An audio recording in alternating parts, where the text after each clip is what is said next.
Welcome to our SUSECON digital session, SUSE High Availability for SAP latest and upcoming use cases on-premise and in public cloud. Yeah, we will talk about currently supported HA scenarios for the SAP HANA database and the SAP application platform. We will introduce to you the new SAP native system integration, and we will give an outlook on the upcoming seamless HANA maintenance procedure. Thank you, Lars. My name is Fabian Herschel. I am working for SUSE as Distinguished Architecture directly in the SAP Linux Lab, and I'm responsible for SAP HA workloads and scenarios. I'm Lars Pinne. I'm working together with Fabian.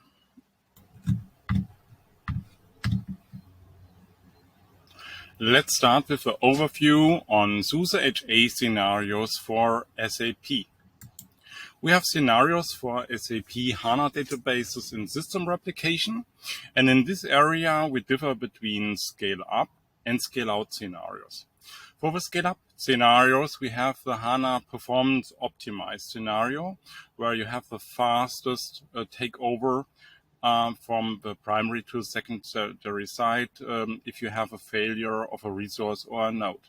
You can even switch on the read-enabled secondary, so you can use the load balance for read queries in your SAP HANA system replication pair.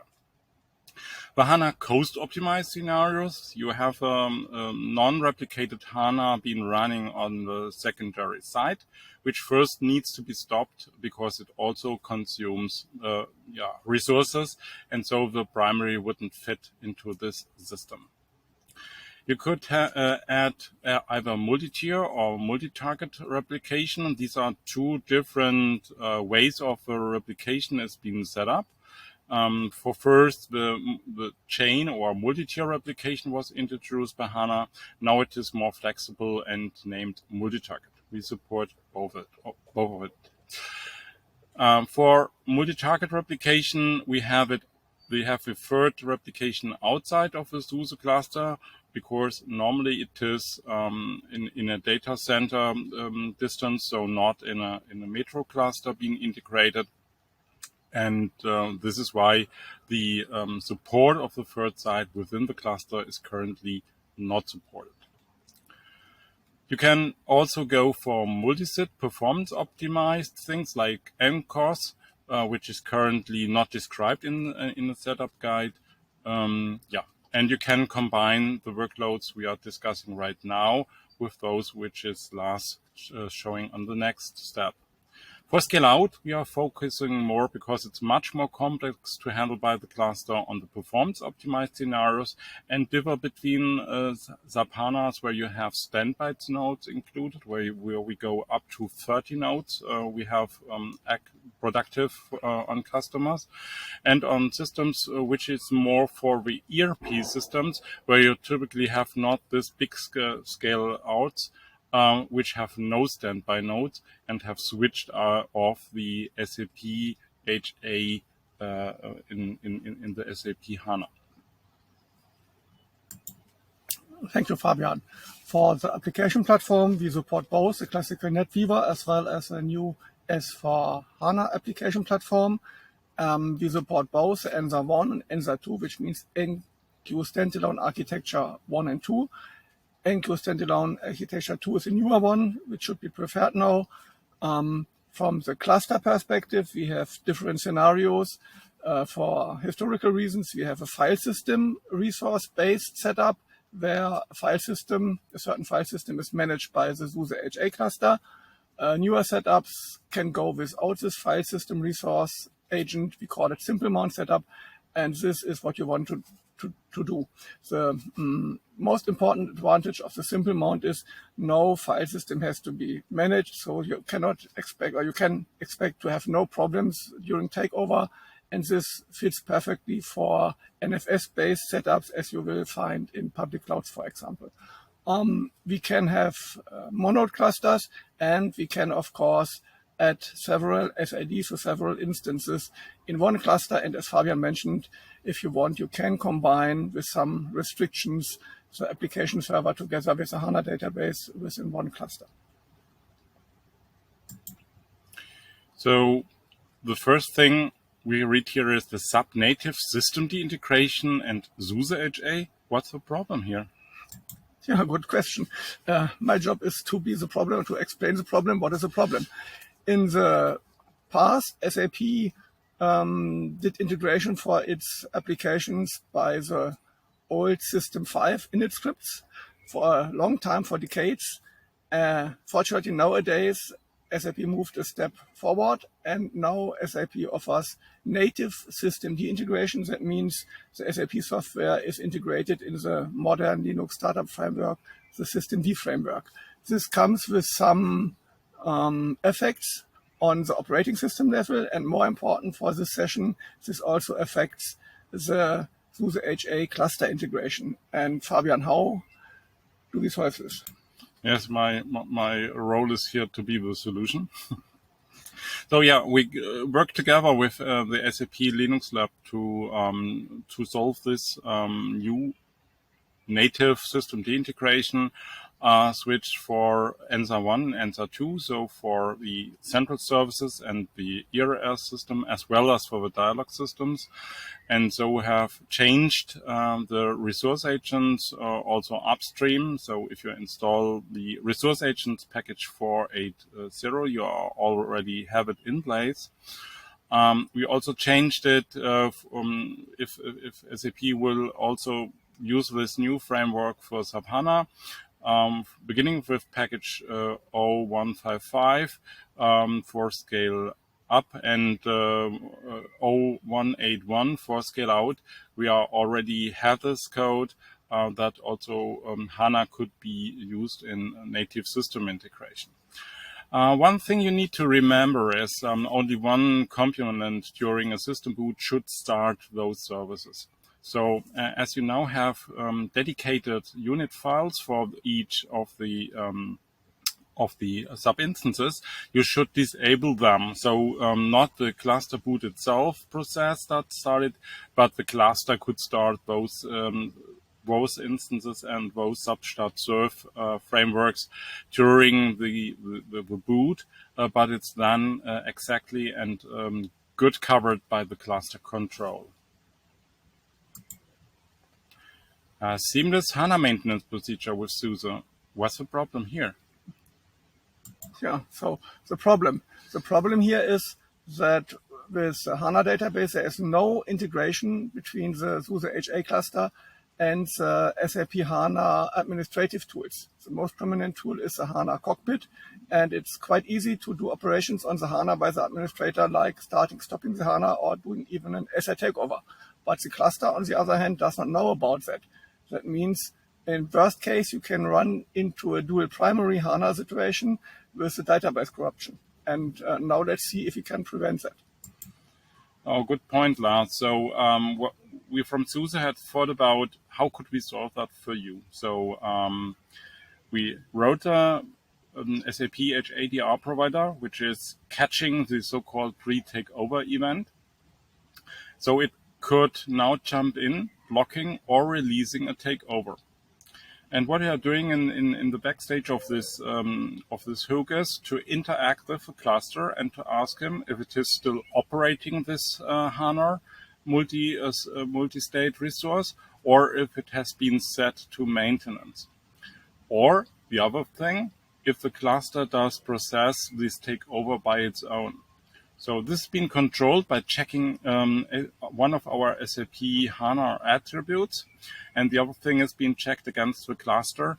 So the correct thing is to set the resource to maintenance if you want to pass through with your manual operation, because then the cluster and the hook knows you are now the one who needs to cover and to make it safe that only one primary is running. And if it fails, will the administrator get an info? Yeah, it gets an info directly, at least in the cockpit. So it's amazing. So you directly see that it has been not configured, that the cluster has been configured, and that you need to be careful and to follow the maintenance procedures.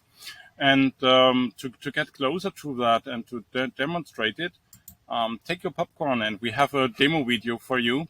We want now to present. So we are here in the HANA cockpit, and we have two HANA instances configured in a SUSE cluster group. And we enter now the group, and to explore it a bit, we have two instances there. One is running. Yeah, switching a bit more to an easy view to see it. One is running, and the other one has no SQL access. This is because we do not have enabled the read enablement on the secondary side. One is running on CLISON 1, the other one is on CLISON 2. We now go to the secondary side, and while the cluster is running, we explore in the HANA cockpit this about the system replication. And open this tile. We see again the topology of the system replication, and nothing is hindering us on clicking on takeover. And we are just hitting start takeover. And this would be lead into a dangerous situation if not our solution would now jump in. And you see here that you get an error messages directly in the SAP HANA cockpit or GUI that the takeover is now forbidden because the cluster operates this resource, and you should follow the official documentation for the clusters.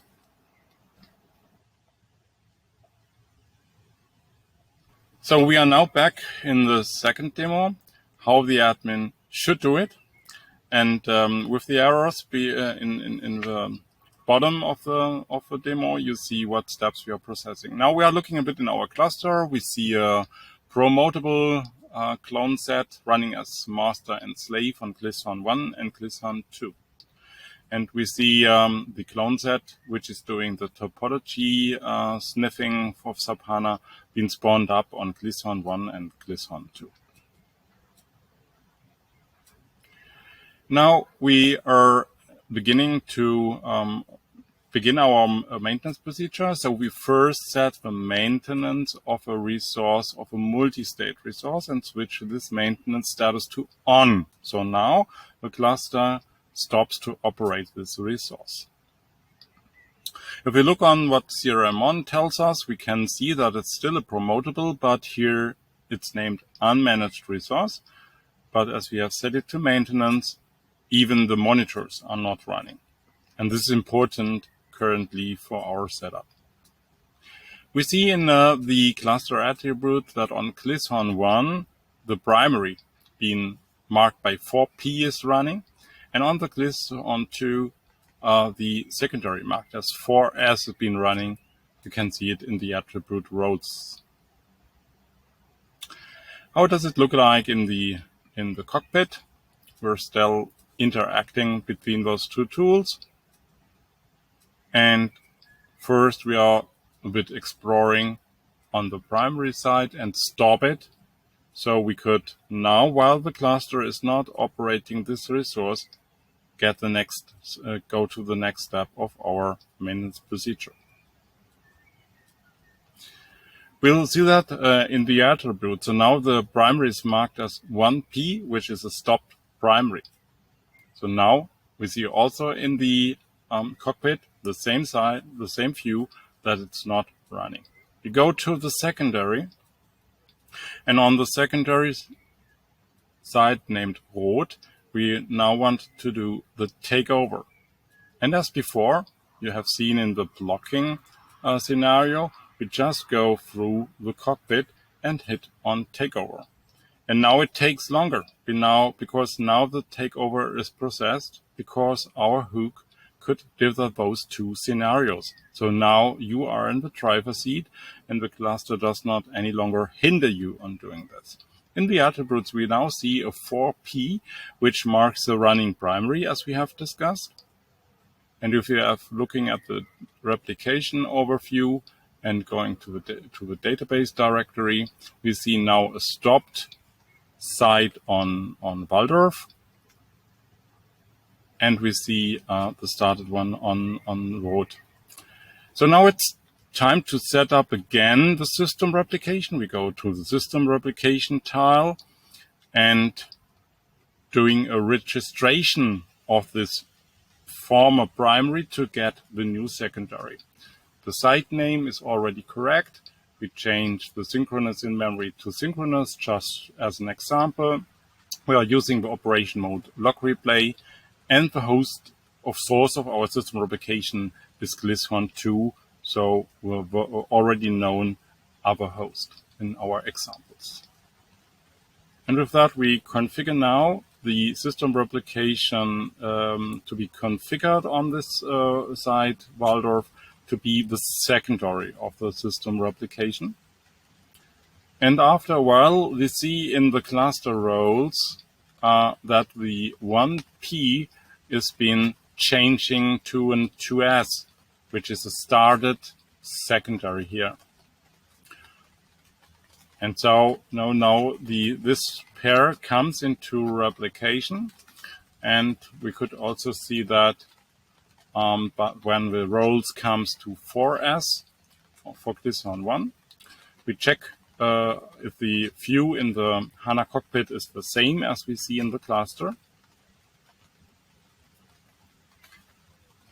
And going back to our database group, we could see easily that the new primary is already being shown here as running.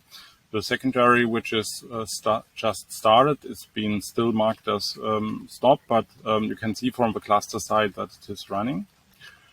And the system replication attribute is already set to SOK, which means they are in sync. And we check that also from HANA side on command line.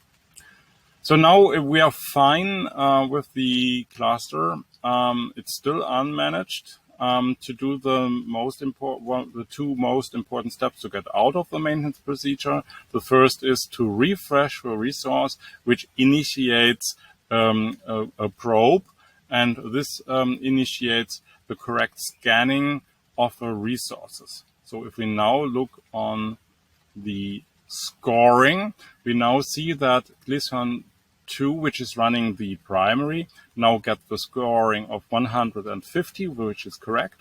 And Glyphon 1, which is running the secondary, gets the score of 100. Now the cluster is ready to be going out of the maintenance.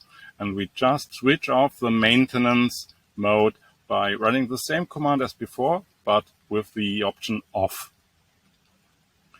Looking at the CRM on, we see that in the promotable resource, the initial monitoring is running.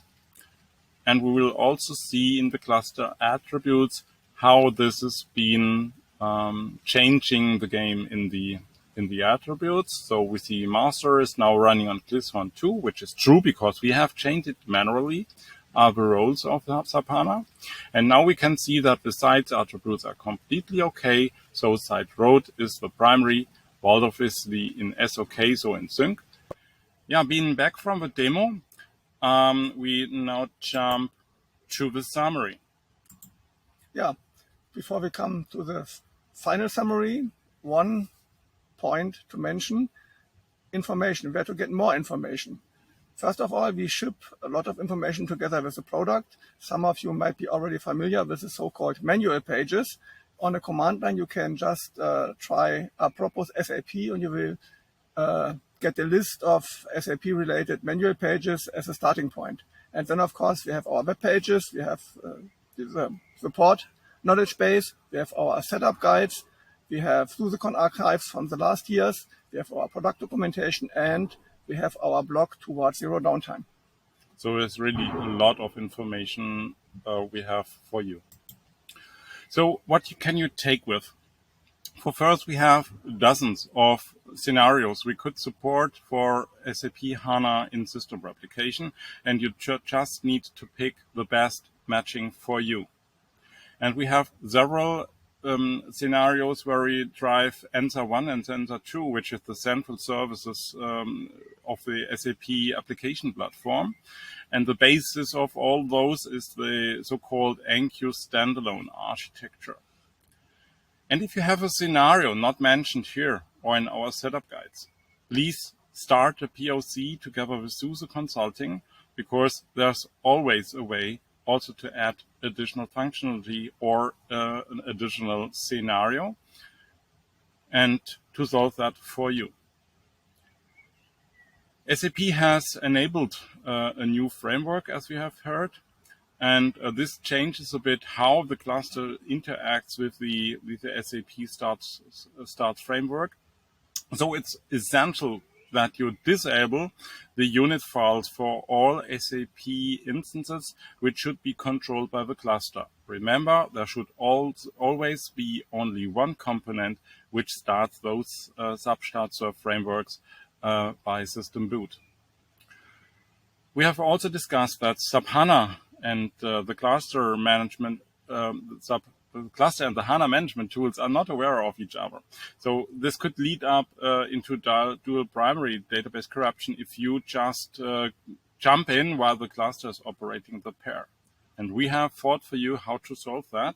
And the first version of an HADR provider hook will be shipped with sub 15 SP4. And this will check if you are doing a manual takeover while the cluster is operating it, or if you have set the multi-state resource to maintenance, as shown in the demo. And with that, thank you for your time. Thank you for watching this session. Thank you.